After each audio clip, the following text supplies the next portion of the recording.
안녕하세요. 레차트의 대원쌤입니다. 오늘은 제가 이렇게 엉성하게 만든 육면체 초상화를 들고 나왔습니다. 좀 이상하고 어색해 보이시죠? 엉성하게 만들어 봤습니다만 사실은 피카소의 입체파라는 것은 결국 이 원리입니다. 이런 원리를 어떻게 우리가 쉽게 이해할 수 있을지를 작품 세 작품을 통해서 여러분들에게 알려드리고자 하는데요. 분석을 해본 결과 피카소의 그림은 너무나 내용이 방대해요. 그래서 그 방대한 내용 때문에 노심초사하고 고민을 해본 결과 세 작품으로 나눠서 한 편에 한 작품씩을 소개해 드리도록 하겠습니다. 이 점 양해해 주시고요. 첫 번째는 아비뇽의 여인들, 두 번째는 게르니카, 그리고 세 번째는 우는 여인을 선정을 해서 여러분들에게 3편으로 나누어서 소개하도록 하겠습니다. 자, 이 작품에 갖고 있는 중요한 의미나 상징은 무엇인지, 왜 이렇게 하게 되었는지, 그 작품 과정은 어떻게 되었는지 이런 것들을 하나하나 알아보도록 하고요. 첫 번째로 아비뇽의 여인들, 이 아비뇽의 여인들을 오늘 소개하도록 하겠습니다. 자, 그럼 같이 한번 이 큐브에 담겨있는 비밀, 과연 어떤 것일지 알아보러 가실까요? 피카소를 대신할 수 있는 용어는 입체주의 또는 큐비즘으로 피카소와 그의 절친 조지 브라크가 대중에 소개한 작품에서 유래하였습니다. 특히 피카소가 1907년 아비뇽의 여인들이라는 작품을 소개한 후 브라크가 마티스에게 소개한 작품에서 그 기원이 시작됩니다. 당시 마티스가 받은 브라크의 작품은 피카소와 마찬가지로 작은 큐브들로 구성된 그림이었는데요. 이를 보고 마티스의 첫마디는 브라크가 작은 큐브들을 보냈네 라며 감동했다고 합니다. 그의 감탄에는 큐브란 말이 처음 나오게 된 것이죠. 그 후 피카소는 사물을 다른 각도, 다른 시점, 그리고 다른 시야에서 관찰하고 실험적인 표현을 하기 시작하면서 입체주의, 즉 큐비즘은 현대미술의 정의를 새롭게 정립하는 대역사를 쓰게 된 것이죠. 첫 번째 작품은 아비뇽의 여인들입니다.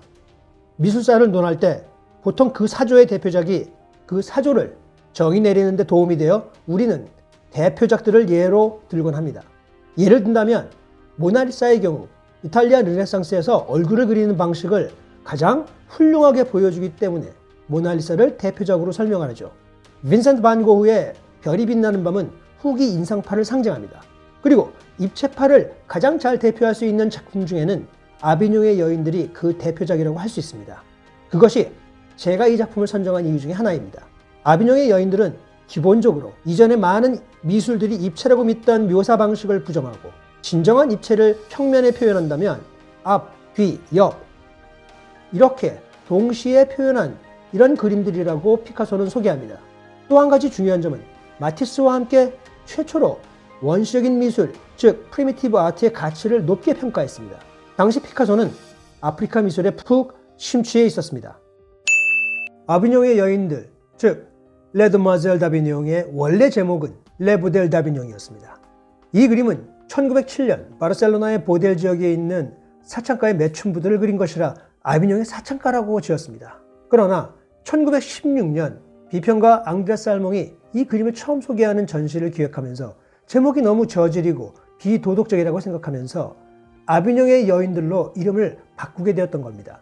확실히 그림의 선정성 같은 부분을 순화시켜주긴 했지만 피카소는 아비뇽의 여인들이라는 제목보다는 차라리 아비뇽의 소녀들이라고 부르고 싶었다 합니다.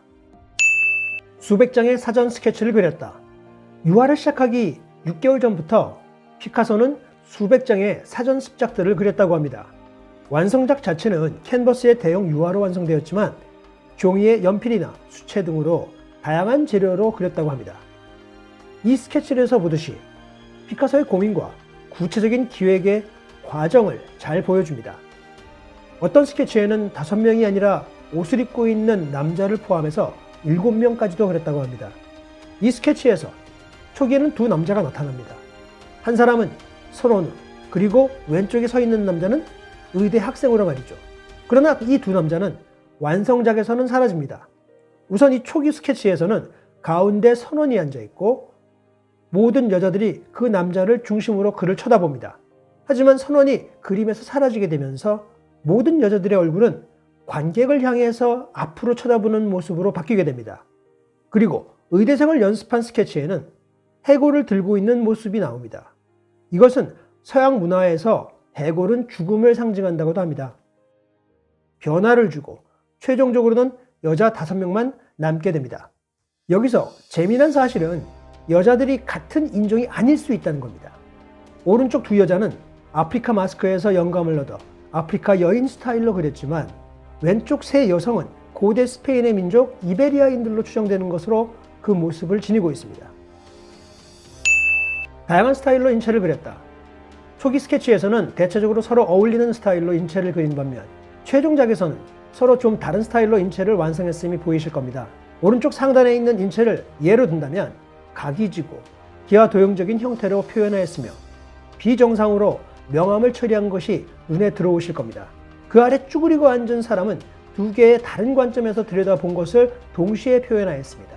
얼굴은 가면을 쓴 것 같은 느낌이 들고 나머지 왼쪽의 세 여인들은 피카소가 강한 선을 사용해 초기에 그렸던 스타일과 흡사합니다. 왜 그는 다양한 스타일을 함축해서 그렸을까요? 그 이유는 분명하지 않지만 미술 역사가들은 피카소가 당시 기존의 스타일에서 아프리카 원시 미술을 접하며 다른 스타일로 옮겨가는 과정에서 서로 다른 스타일들이 자연스럽게 적용됐을 거라는 추측입니다.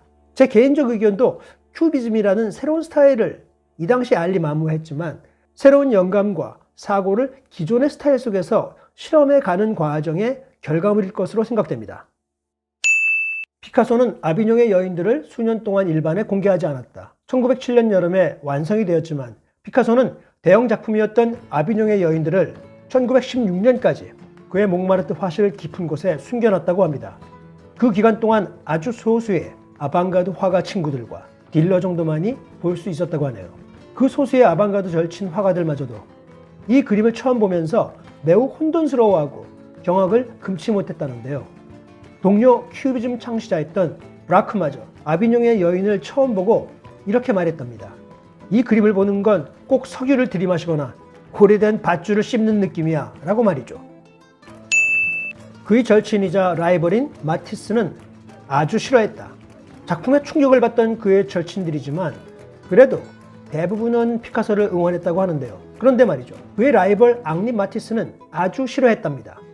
그는 늘 피카소와 함께 아방가드 현대미술을 이끌며 촉매제 역할을 했는데요. 단순히 창녀를 그린 주제도 천박하다고 비판했지만 재미난 사실은 많은 학자들은 오히려 마티스가 이 그림을 본 이후에 슬며시 그 다음 해에 그린 자신의 작품 거북과 목욕하는 여인들의 그의 영향을 접목시켰다고 평가합니다.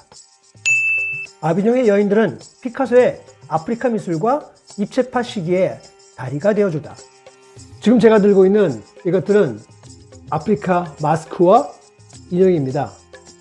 이러한 아프리카 미술품들의 문화적 상징성이 피카소에게는 매우 신비로웠고 도전해보고자 하는 의욕을 이끌어냅니다. 그리고 이 미술품들이 지닌 시각적인 특징은 각이 지고 다소 투박해 보이며 서양 미술에서의 비례는 찾아볼 수 없습니다. 바로 파블로 피카소가 찾던 답이 여기에 있습니다. 그의 아프리카 시대 약 3년간 피카소는 파리 인류학 박물관, 민족학 박물관의 아프리카 가면들을 통해서 많은 영감을 받게 됩니다. 이 기간 동안 그는 아비뇽의 여인들을 표현하고자 하는 파괴된 형태를 지속적으로 실험을 하기 시작했습니다. 이런 실험적인 그림을 통해 아프리카 미술 같은 원시주의적인 미술의 형태 표현을 도입하고 2차원적인 평면 원근법으로부터 탈피하는 등 피카소가 전형적인 미술 기법으로부터 벗어나려는 노력을 인정하게 된 작품이죠. 두 명의 유명한 화가들의 영향을 받다 피카소는 스페인 르네상스 대가 엘 그레코와 후기 인상파의 선구자 폴 세잔이 큰 영향을 줍니다. 스페인 화가 엘 그레코의 경우 5번째 봉인의 개봉이라는 성서에 나오는 작품에 피카소는 그 규모와 기본적인 구도의 구성에서 아이디어를 가져옵니다. 반면 피카소는 세잔의 기하 구조적인 붓터치라든지 평평한 구도, 삐뚤어진 투시 등의 여러 특징을 도입해 오게 됩니다. 하지만 그런 영향을 직접 행동으로 실험한 것은 자신뿐이라고 강조했습니다. 원래는 루브르 박물관에 있어야 했다. 1916년에 대중에게 소개된 이후 아비뇽의 여인들은 1924년 패션 디자이너 자크 두쉐가 구매하기 전까지는 피카소의 스튜디오에 있었습니다. 두쉐는 피카소에게 어필된 이야기를 남깁니다. 그는 자신이 죽고 나면 아비뇽의 여인들을 루브르 박물관에 기증을 하겠다라고 말이죠. 루브르는 프랑스의 자존심이며 유럽의 미술 메카라고 할 수 있는 상징성을 가지고 있다 보니 피카소에게는 무척 그 의미가 컸죠. 하지만 1929년 두쉐는 어느 개인 수집가에게 팔아버리고 맙니다. 그 후 1937년 뉴욕의 현대미술관인 모마가 당시 가격으로 24,000달러, 우리 가격으로는 약 2,930만 원에 구입을 하였습니다. 지금의 가치로 보면 약 52만 달러로 현 한화 가치로는 6억 3천만 원 정도라고 하는데요. 생각보다는 너무나 가치가 높지 않은 것에 놀라고 실망스러웠습니다. 아비뇽의 여인들을 다시 정리해 본다면 아비뇽의 여인들은 피카소에게는 엄청난 부담을 주는 모험이었습니다.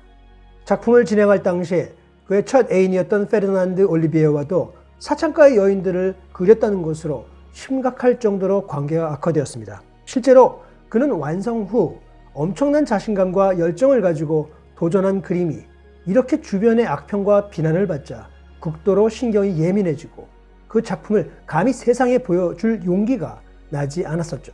하지만 이 극도로 무모할 정도의 용기로 인해 이 작품은 입체주의라는 미술의 정의를 명확히 하고 그가 성공적인 화가로서 추앙받게 되는 첫 돌파구가 됩니다. 그의 이런 모험으로 우리가 이 시대에 대중을 지나치게 의식하지 않고 실험적인 새로운 시도를 할 수 있도록 그가 만들었었던 거죠.